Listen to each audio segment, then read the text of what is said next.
د اسداباد ښار اوسیدونکي د کرونا وایروس په دویم ځل راګرځېدو اندېښمن دي چې یاد وایروس به یې ور بیا ژوند وګواښي او د بېروزګارۍ کچه به یې زیاته کړي. دوی وایي که حکومت ورته مخکې له مخکې چمتووالی ونه نیسي نو لرې نه ده چې ور بیا به یې د پخوا په څېر ژوند له سختیو او کړاوونو څخه ډک وي. دغه شانې خو چېرته په دې دویم پړاو کې دوی دغه شانې ونه کړي نو هیله دې نه وي چې په تېر ځل تقریبا په سلو کې 40% تلفات ورکړي او په دا ځل به په سلو کې به د 50 نه زیات تلفات ورکړي. دا چې کرونا وایرس لومړۍ څپه ډېره خطرناکه وه، وژونکې ناروغي وه او لومړۍ څپه تېره شوله، خلک پکې بېروزګاره شو، ډېر اقتصادي مشکلې وي.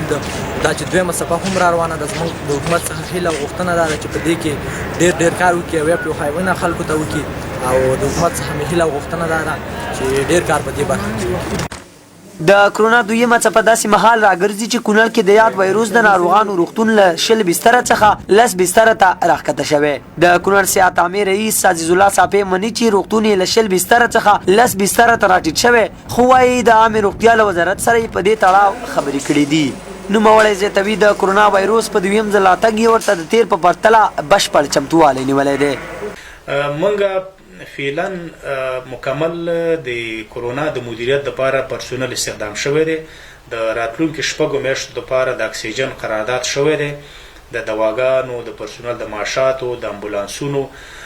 مخکنی وخت کې چونکې زموږ پرسونل نه وو او کرونا هم یو نوی یو ډیزاستر چې منځته راغلی و نو له څه مشکلات به وو. اوس دغه پرسونل ښه مکمل تجربه مسیره کړې ده او په ښه د کرونا د ناروغانو په مدیریت کې دوی مکمل مهارت حاصل کړی دی.